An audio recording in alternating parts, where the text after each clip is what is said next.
so lovely to be here tonight. What a beautiful life. Give yourself some round of applause. You're so lovely. So if you have a choice, you get to make one album, right? You get to make one album. That album can either win every award. I'm talking about, Grammys, Billboard, American Music. It can run the table, win all the awards and everything that comes with it. But it's the last one you make, and it will be forgotten in 5 years. Or you can make a brilliant album, whatever genre you're in, it'll end up being a classic of that genre. But nobody will pay attention to it for 25 years. And it doesn't just have to be an album. We can make it bigger, whatever your art is. So if it's a movie, you won every award, but nobody watches it in 5 years. Feel me? You got one choice, either or. Which one would you rather do? I'm going to have to go with the first option. I'm going to be real honest about it. I mean, that sounds nice. It'll last forever. But 25 years, that's a long time. The whole emphasis on legacy over the immediacies of life makes no sense to me. I mean, too many things can happen in 25 years. You might die. Your ideology might change in 25 years. And you don't really care that much about that kind of attention. I don't know, just thinking in a pragmatic way or what would more likely benefit me, I'd have to go with the first one. Because I don't think that necessarily means that your life has to be miserable after that. I think in general, everyone or most people would assume that anyone who considers themselves a serious artist, they're going to pick the second option. They're going to go for legacy. It's not enough. But when you really hammer home the implications, I'm not so sure, because I'm going to speak in general first, and then I'll speak about what I would do. But I don't know if the average serious artist, as serious as they want to be, with all the struggles, with all the lack of attention, and just the difficulties of doing it, especially when you're doing it independently or alone, if you understand that, do you really want to sign up for 25 more years of obscurity? Or would you take that short ride? Would you take that short rocket ride? Because I think a lot more serious people than we think would sign up for the first one. Because the truth of the matter is, no matter how good or accomplished you are, there's no guarantee you'll ever receive any kind of accolades. There's no guarantee you'll ever, even depending on what it takes to create your art, because there's different things. Like, let's say an album, if you have these grand ideas, you may never have the resources to make the most amazing thing you want to make. Or if it's a movie, you might never have the budget to make, the classic that's in your head. So to guarantee that you would run the table and you would have that moment, no matter how brief, that sugar rush is, I think a lot of people would take that. I feel like the practical side of me would say, yeah, take the first one. Because even if you never make another project, once you've created this thing, it goes down in the annals. Like, even if nobody pays attention to it. If you look in the books under, if it's music, it's Grammys, your name is in there. Now, nobody gives a shit about it, but your name is in there and they can't erase it. Right. And also, too, you can monetize and capitalize off of that moment. You could take a 5-year window and set yourself up for life. I was thinking about the same thing you said about how you can parlay that little window of time into something that'll set you up for life financially.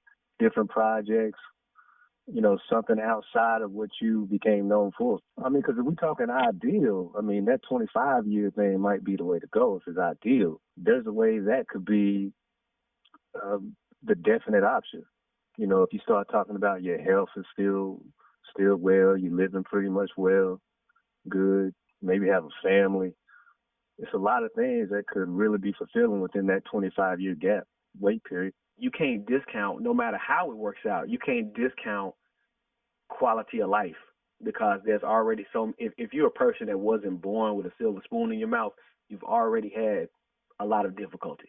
You've already dealt with like the real reality of just making it. So to have a window into changing that, it doesn't mean that you won't have any other problems. It doesn't mean that from now it's going to be easy street, skipping down the road.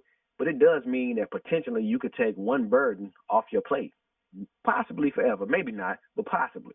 It would be hard not to consider that, because if art is the reflection of your life, but you make your best art when your life is shit, would you rather have a shitty life and make good art, or have your art fall off and actual life itself was more bearable? you know? You know, honestly, as soon as you was finished, you know, really detailing the two options, I had already made up my mind. Like I know it's gonna be the first one for sure.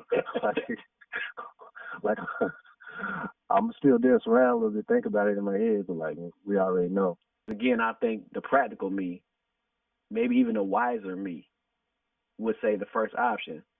But if I know myself and I know how I've lived to this point, I'm definitely gonna pick number two. Only because no matter how rough that 25 years might be, it can't add up to forever.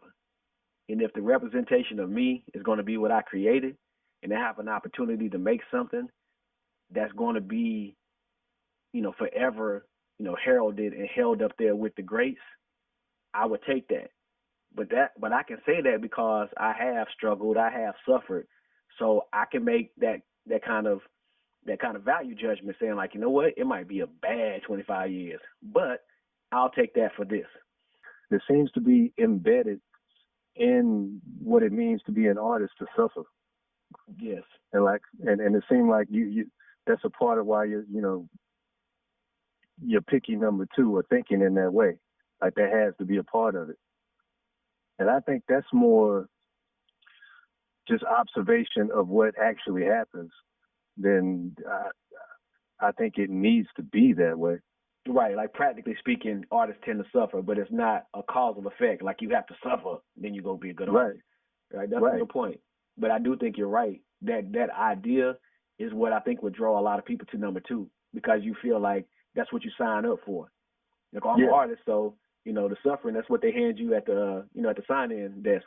They give you that big bag of suffering and you drape it all over yourself and then you talk about it. But I used to think to be a passionate, soulful person meant things had to be hard. You know what's funny? The more we talked about it, I feel like number two is more selfish because it's completely wrapped around what you want.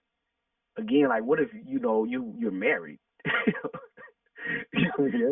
Seriously. I mean, and even if you're not married, like if your parents are living, even if you don't have kids. So number two is just what you want.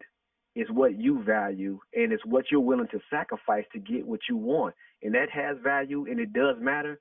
But I do think it's more selfish in any way, other than in an artistic way. I think it's slightly less noble, if you're being honest. As counterintuitive as that may seem, I think it's less noble because you're not willing to sacrifice your legacy, the legacy that will survive you, that you won't enjoy, and maybe many of your forebears won't enjoy directly. You're not willing to sacrifice that to make the people's lives around you easier.